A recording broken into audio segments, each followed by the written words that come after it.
or this video is really for people who already use this software. I'm a graphic designer, and this is one of my portfolio pieces to show a PDF I made using InDesign, integrating it with Adobe Acrobat. I make these for people that, they just want to have character sheets that are usable without having to print them. So this is my InDesign document. See, I have my layers all spaced out using paragraph styles, all that jazz. I kept it black and white just to save on, ink. I could have made it more colorful. They didn't ask for anything more colorful. It wasn't a necessary thing. So we have our text and our forms, right? See, we don't have any forms here. So I'm actually I could build those here and it wouldn't be a problem. But what I'm actually going to do, because it just handles it better, is I'm actually going to build these parts that are empty in Acrobat. So I'm going to save this, go here.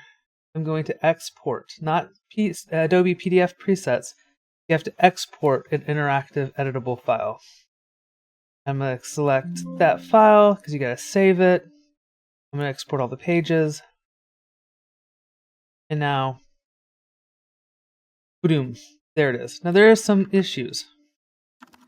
See, I can't actually put any of this centered in InDesign, which is incredibly frustrating, and I hope that they're going to fix that at some point.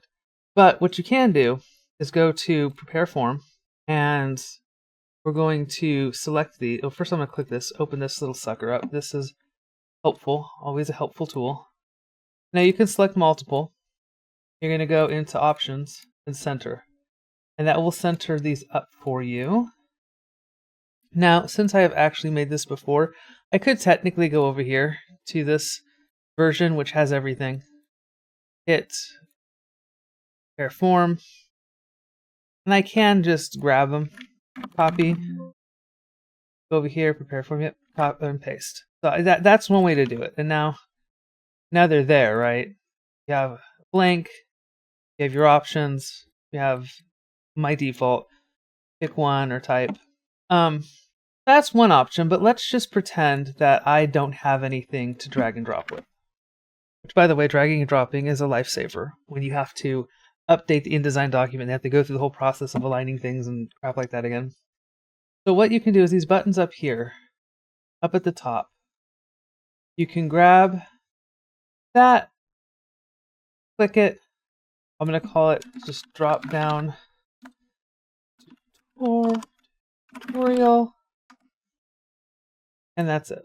Okay, so now we're going to double click this and get our drop down properties again. We have our name there already, right?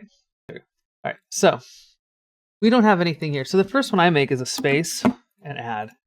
That way they have a blank one. And then I put in, my drop down or type add.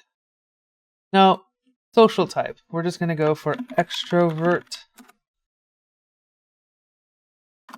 introvert, and then mixtrovert. I don't even know if that's a word, but I liked it, and there it is. All right, so next I'm going to sort the items. That way it's nice, and my OCD is happy because it's alphabetical.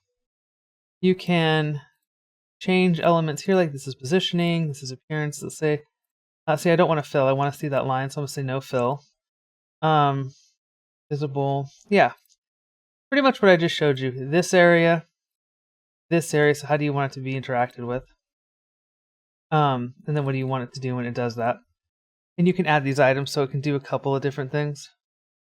But for this drop down, we just want to have one item selected at all times. Colors, size, I'm going to swap that down to 8. And yeah, we can move this off to the side. We can hit preview. And now we have our drop down. Now it looks kind of short, right? So let's go in here, click it. I'm just going to drag it to the edge there. Preview. There you go. That's how you make those. If you have pre-existing PDFs that you want me to tinker around with and make them, digital friendly, I'm more than happy to do that. Anyhow, that's just what I wanted to share.